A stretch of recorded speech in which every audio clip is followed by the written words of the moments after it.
Girlfriend सोबत कारमध्ये बसला, पत्नीने पाहिलं आणि पुढे जे काही घडलं ते धक्कादायक. घटना नेमकी काय आहे? संध्याकाळी साधारण 7 वाजण्याच्या सुमारास गुलाबो आपल्या मुलासह देवचरा चौकात उभी होती. रोजच्या प्रमाणे ती आपले काम करत असताना अचानक तिला तिचा पती कारमधून येताना दिसला. मात्र कारमध्ये नेत्रपाल एकटाच नव्हता, त्याच्यासोबत आणखी एक महिला बसल्याचे गुलाबोला दिसले.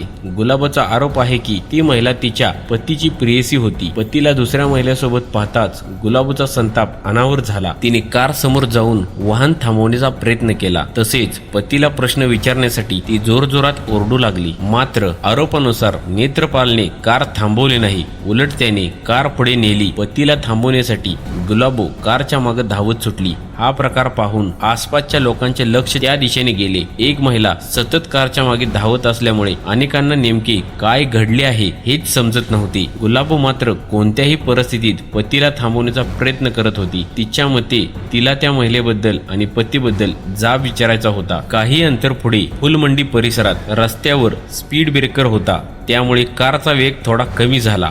या क्षणाचा फायदा घेत गुलाबोने एक धाडसी पाऊल उचलले. ती थेट कारच्या पुढे गेली आणि कारच्या बोनेटवर चढली. तिचा उद्देश एकच होता, कार थांबवणे. सामान्यत अशा परिस्थितीत कोणताही चालक वाहन थांबवेलच. मात्र आरोप असा आहे की नेत्रपालने तसे केले नाही. महिला बोनेटवर असतानाही कार पुढे चालवत राहिल्याचा आरोप करण्यात आला आहे. त्यामुळे गुलाबोचा जीव धोक्यात आला. प्रत्यक्षदर्शींच्या म्हणण्यानुसार महिला बोनेटवर असताना कार जवळपास 200 मीटर पुढे गेली. रस्त्यावरून जाणाऱ्या नागरिकांनी जेव्हा हा प्रकार पाहिला तेव्हा त्यांना धक्काच बसला. अनेकांनी मोबाईलमध्ये व्हिडिओ रेकॉर्डिंग सुरू केली, तर काहींनी तत्काळ कारचा पाठलाग सुरू केला. दुचाकीस्वारांनी आणि स्थानिक नागरिकांनी कारच्या मागे धाव घेत सर्वांचा एकच प्रयत्न होता, महिलेला सुरक्षित वाचवणे आणि कार थांबवणे. अखेर देवचरा बालिया रोडवर काही अंतर पुढे नागरिकांनी कार अडवण्यात यश मिळवले. कार थांबताच घटनास्थळी मोठी गर्दी जमली. संतप्त नागरिकांनी कार चालकाला बाहेर काढले. स्थानिकांच्या म्हणण्यानुसार महिलेच्या जीवाशी खेळल्यामुळे लोकांमध्ये तीव्र संताप निर्माण झाला होता. त्यामुळे आरोपीला